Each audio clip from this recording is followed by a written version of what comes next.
Seat number તમારી છે બરાબર 7મી, યુનિટ નંબર 5મું જ છે. પ્રોડક્શન ડ્રોઈંગ છે આપણે એ જોઈ તેમાં તમને અલગ અલગ પ્રકારના સિમ્બોલ જોવા મળશે બરાબર. તો પેલો છે અહીંયા એ આપણે જીઓમેટ્રિકલ કેરેક્ટરિસ્ટિક સિમ્બોલ છે. રેડી. તો જીટીમાં અલગ અલગ તમને આપ્યા હશે બરાબર. બાકી એ મુજબ રિક્વાયરમેન્ટ મુજબ તમારે દોરવાના થાય. રેડી.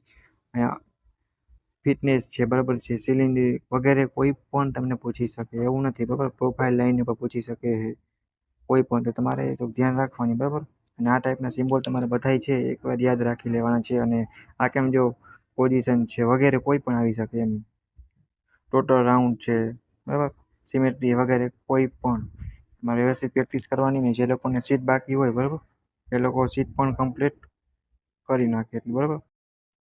ને આપણે આ લીડ બટન તો ચાલુ જ રહેશે બરાબર. એ તો પ્રોબ્લેમ સોલ્યુશન ના થયું આપણે એન્જિનિયરથી, બીજા બધા ઘણા થઈ ગયા.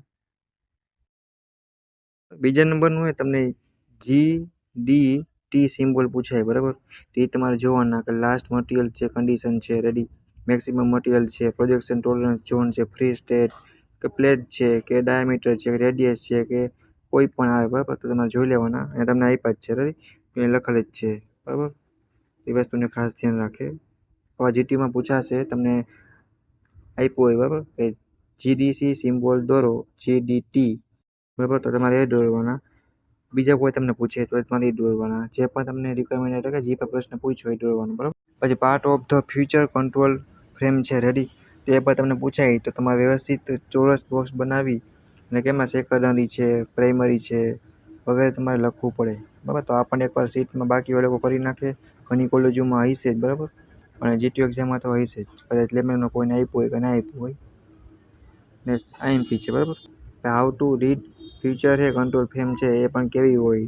એક્ઝામ્પલ તરીકે તમને આપ્યું છે કે the position of the future axis must be within 014 tolerance zone 1 mmc relative datum future ABC બરાબર. તો જોઈ લઈએ.